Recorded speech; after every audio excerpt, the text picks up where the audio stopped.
Oh, hello. Oh, Hi. yeah.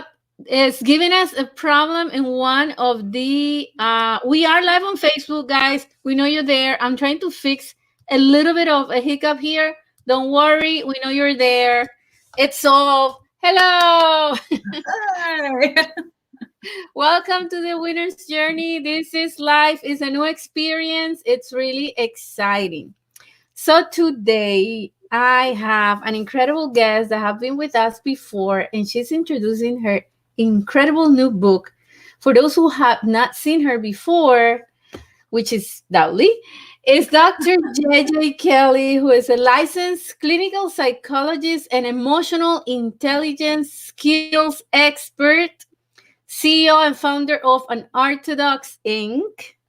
She's also the author of the Amazon bestseller Holy Shit, My Kid is Cutting. And she's recognized for her mentorship program, which is a paradigm shift from the current mental health system. And I just love that part. And her vision is global healing by teaching people the skills to genuinely like themselves. Wow. I love that, Dr. Kelly. Welcome. Thank you so much. Well said. Nice job. That was a cool intro. That was a cool intro. Yeah.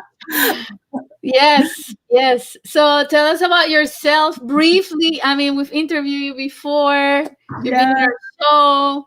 You're like the doctor of the artist. The artists know you, and our audience is gonna get to know you a lot more better today.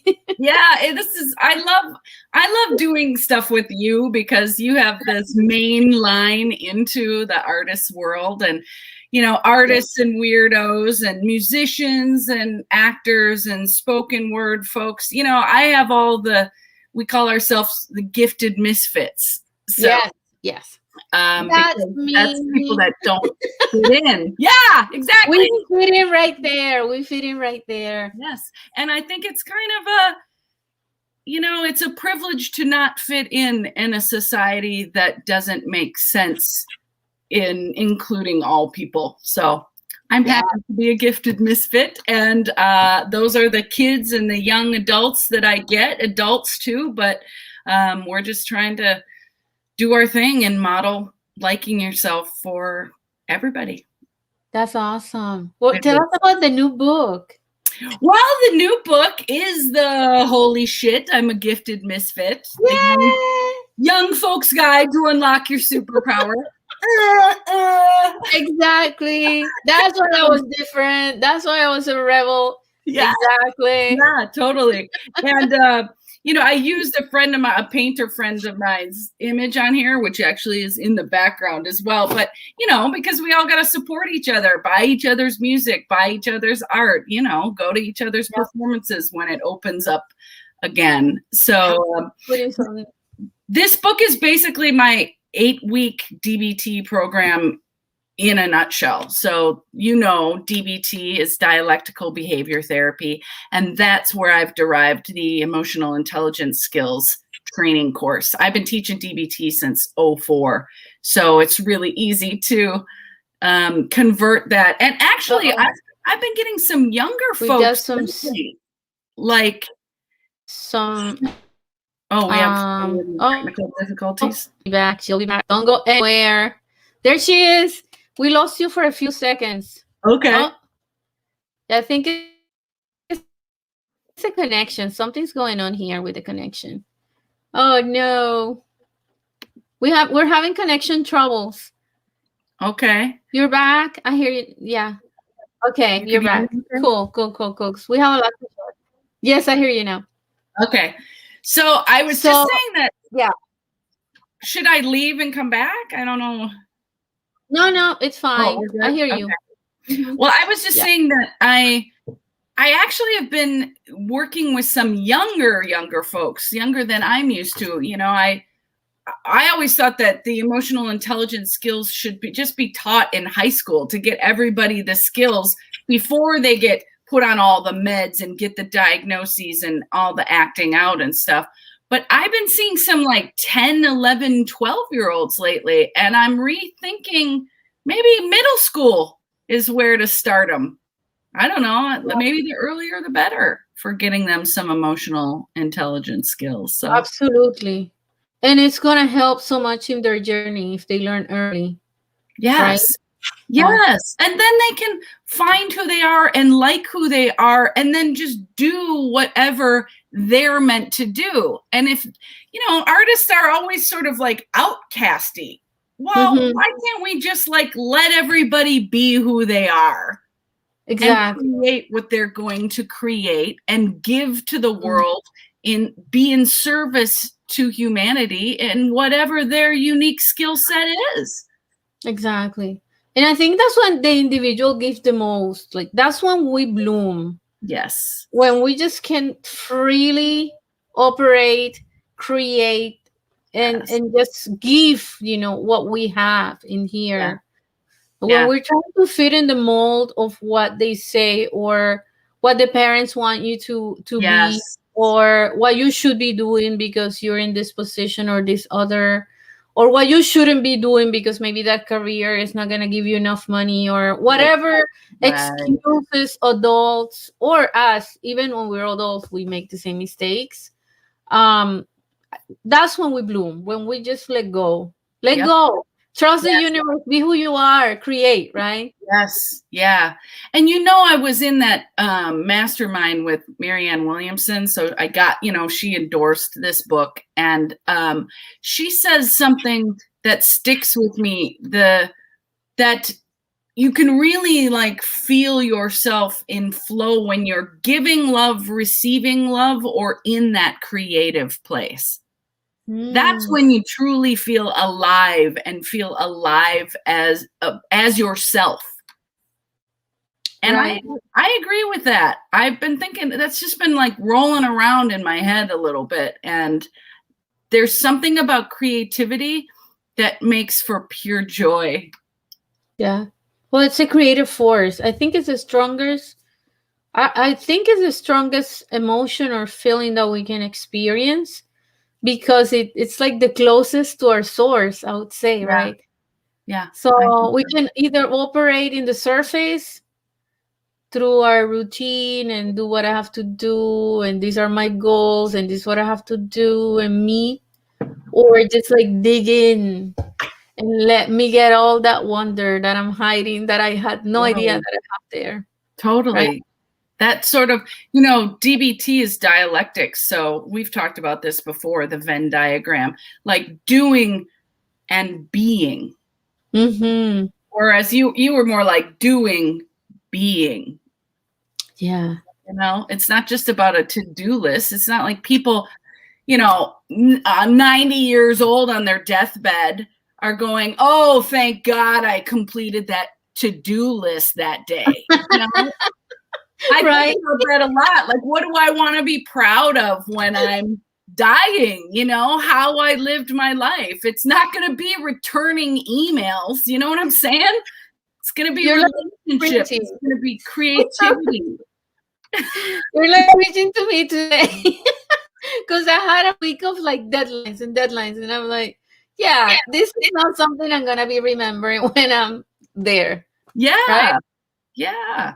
No one's gonna care, or not only us. I mean, people are not gonna think about, oh yeah, that was a person who used to meet all their deadlines. Yes. Oh, that Viviana was so prompt with her emails. Like what? Mm-mm. Oh my, the sound is going off again. No. Speaking I don't about know. deadlines Wait it out. and things happening. So you're gonna forget these technical difficulties in a few. Oh my gosh, this is going so well, and I am having trouble connecting. Something is going on to the winners because I can't miss this. All right, maybe Dr. Kelly can go for a few minutes and come back. Why don't I do that? Oh, there you are. Yeah. Okay. And maybe I'll do it on my phone just in case it's on my end. Yep. We'll wait here. Okay. We'll wait here. All righty. Thanks everyone for your patience. But this is so exciting, and I'm excited to hear this because I'm one of those, right? How about you? Are you the conventional one, or are you a creative that is finding difficulties being understood? Because here is a crowd, a network just for you. And what makes us different, makes us special, makes us blessed, makes us the best incredible species in the world, because we get to create and we get to do so much more. And I think we all have that creative force. We all have that. And there is she. Yay! Hey. Oh my God, come back. She said, come back. That's funny. What were you saying? What did I miss? I was saying that if there's anyone out there that is that, we are blessed, because we are like this unique species. We're very blessed. We're connected to our creative source. I mean, right? What can be any better than that? Yeah. And I think it's hard enough to just honestly figure out who you are and accept who you are. That's enough of a task of a lifetime. We don't need all this messaging from the world about how we're not good enough and how we shouldn't have our feelings and all that crap. Like, it's that's just like peripheral negativity that just keeps us down. Yeah, it is. It is. Now, let me ask you, are there any techniques, exercises that we can put into place that can help us with that? Yeah. Because it can be challenging. Like if you have your family, or you have your supporting system bombarding you of what you should be doing. Yeah. I had that. I love my family. They're amazing. They were incredible. But I had that pressure of, oh, your uncle is this and the other one is an engineer. And then I'm like, oh, I want to be an artist. What? No. Yeah. Right? So Right. in that moment, in those situations, what's your advice? Well, I mean, I have a couple ways to answer that. My whole thing is teaching the mindfulness skills, teaching distress Yeah. tolerance skills, emotion regulation, and then interpersonal effectiveness. So each of those four modules have different ways of addressing this, but specific to family events, which, we're going to open up pretty soon here. Yes. I think probably next Christmas and holidays, we will probably be back with family. And Back to drama. yeah, what I usually do with people is twofold when they're about to visit family. December's a big month for someone in mental health, the prep that comes with that. But have a prepared line ready for Awesome. criticism, comments. Like, family members don't say anything new from year to year. Uncle whatever's going to say this and grandma's going to say this and whatever. So just have a canned line ready, maybe two. But I think one will just work across the board. Like, it's nice to see you too. What are you up to? People love to talk about themselves. So just put it back on them. Or like, this is the life I choose. I hope you can respect that. Okay. Sort of a back Boundaries. Uh-huh. But something prepared ahead of time makes it so when they say something and it emotionally activates you, you don't have to think up something new. Because that's a hard time when, the iron is hot. That's a hard time to think up something that matches your values and is exactly what you want to say. So do that beforehand when you're calm. Wow. Also, for years, I have been having the people that I see make bingo cards for their family events. So when family members say the things that wear you down every year, cards out. Yes, now you're winning because you already have that as a square on your bingo card. So you're like, oh, old uncle says racist thing. Whoa, I happen to have that here. So I'm winning. Yeah. He's still doing his thing. I'm not going to, it's me. So I'm going to say something to something like that. However, I would do that. we're not going to change somebody probably at a family holiday. So we could say the thing and then just, win your own bingo game. Right, right, right. So you should see my advanced students. You should see some of their bingo cards they post on our private Facebook group. They are magnificently creative and so funny. And even though that kind of stuff can be serious, and of course, racism and sexism, those are very serious things. I think for those of us that combat those isms on a daily basis, I think for our sake, for our soul and our body, that being able to laugh, maybe not in the moment, but later be like, what? And being able to laugh kind of dissipates that heaviness within us. And I don't believe in the whole, you see in the nonprofit sector and the social justice sector, people burn themselves out by like bleeding for the cause. I take fighting for equality very seriously, and I keep my own motor going, my own tank full, by living a life that includes a playfulness and laughter and humor and love, and liking myself. I'm not going to bleed for anything, because then I'm depleted and I can't continue in the fight that needs to be fought. I understand, though. I get that. That's like on point. I'm one of those that gets like involved. I think it's on the personality, right? We just like get there and get heated and want to change the world, but really, I mean, we can't change the world. We can change ourselves, but I change the world by changing ourselves. Yes. Yeah, exactly. And modeling behavior that invites people, to be like, wow, she seems really happy and she's in the fight. Well, how do you do it? I mean, I want to invite people to ask that question, invite people to find it in themselves. And then if they want the skills, I've got the skills I can teach you. However, they're all based on what your values are, what's important to you. You use the skills to get to wherever you want to get to. I just happen to have something that works as far as emotional intelligence, which I think is a vehicle to being the best version of yourself you can be. Totally. I think every company, every organization, every network, every nonprofit that is working for a cause needs to have that in place, because it's going to avoid and save them from so many headaches, right?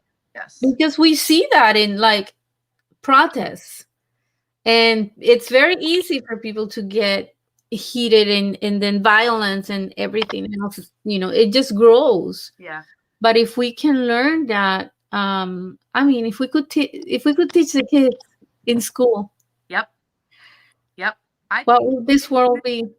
Individuals, schools, World Health Organizations, there needs to be this micro and macro revisiting. I do think COVID has really enlightened people to the fact that they have no emotional intelligence skills and they need them. Yes. So that has helped a little bit with my visibility and access to teaching this. Unfortunately, in a way, but we've known this for decades that nobody has any emotional intelligence. So it exists. It is here. It's out there, and you're not crazy for wanting to know how to modulate your own emotions according to your own values. That's not a pathology. It's a hole in our understanding. Nobody ever taught us that. No, so it's why true. Not? Yeah. So, do you know that I remember reading a book when I was 10? It was my first. I mean, I was 10. I was reading a self-help book. Nice. Kind of. It was Dale Carnegie. So it Oh, was how to get people to like. I was shy how to like people, and how to insecure. How to get people to like you or something like that. influence people. Yeah, yeah, yeah, How to yeah, influence people. I tell you, I learned a lot. yeah, I learned. I still remember things that from that book. yeah. Oh, that's a classic. Yeah. It was like, okay, so now, yeah, so repeating people's name. There are certain things that I learned as a child. Yes. And then when I was a teenager in school, when I was trying to work, I put all these things into practice and they Yes. helped me so much. It's like I had the advantage because I knew certain things. I would get away with stuff Yep. for Oh, with the teachers because I knew how to talk to them. yeah. Use their name a bunch. Yeah, yeah, exactly. And tell them how great they are, etc. And it was like I had to, then you grow and figure out you really gotta be honest, you gotta be sincere. Right. Yes. And it's more powerful when it's true anyway. Like Yes, when you're actually open and you're actively listening to another human being, a connection is made where you just like love them anyway. You love yes, their flaws and all, and you just want to know more about them, and you think they're incredible because you can yes, see the things about them that are so rad. exactly, There is exactly. a built-in sincerity when we listen. I think it's an act of love. It Actually, is is love. totally, totally being able to connect to that message that you're giving. It's like an exchange of energy when you're listening. Yes, Right? absolutely.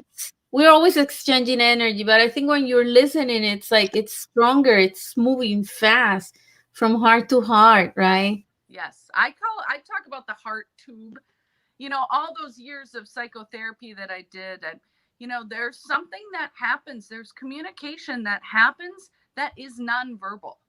Mm.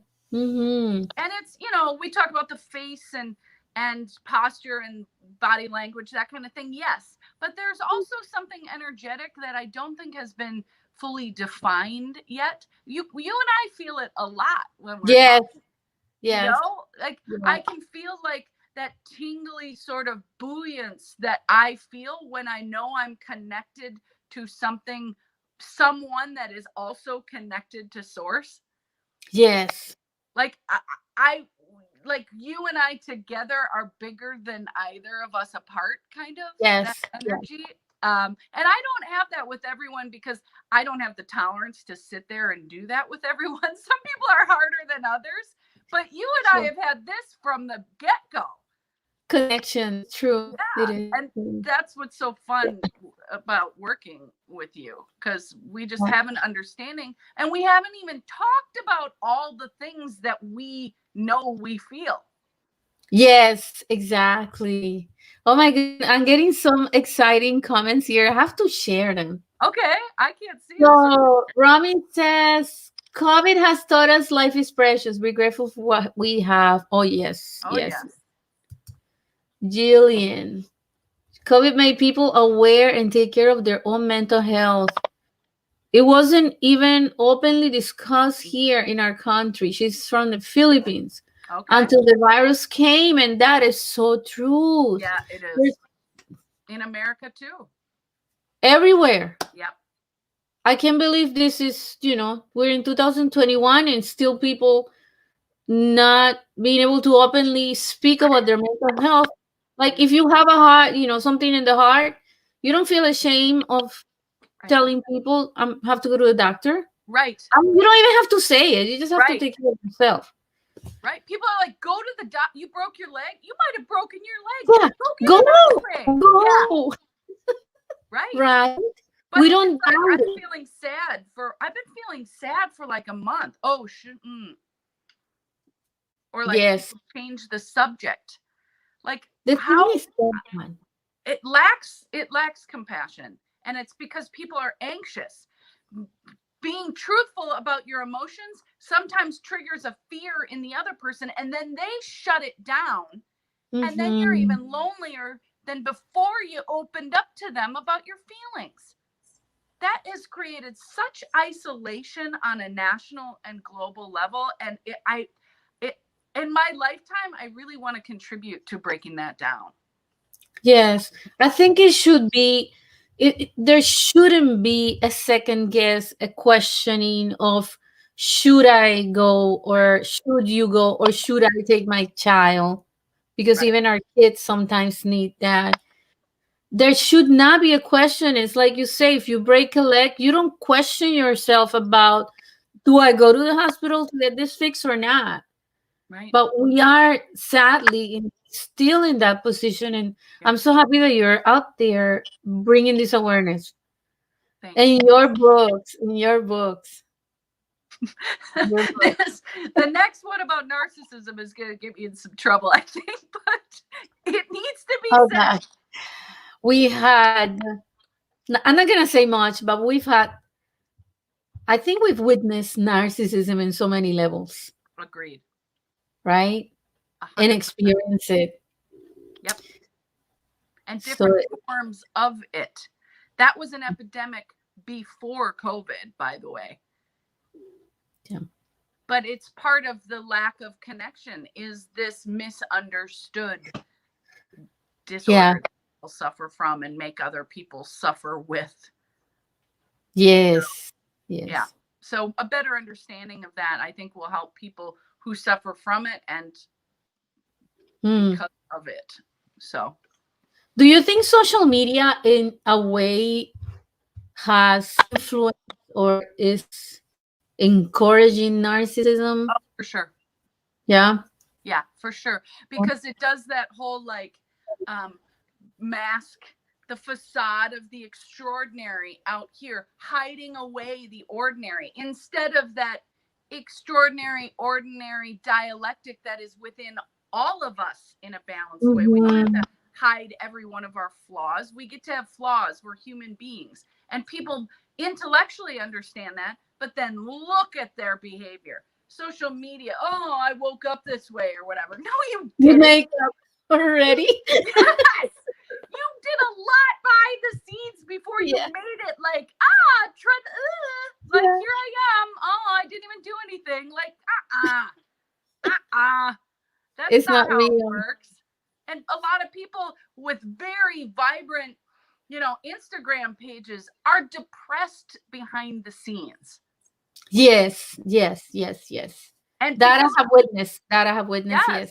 Because being extraordinary all the time is exhausting. People burn out from that.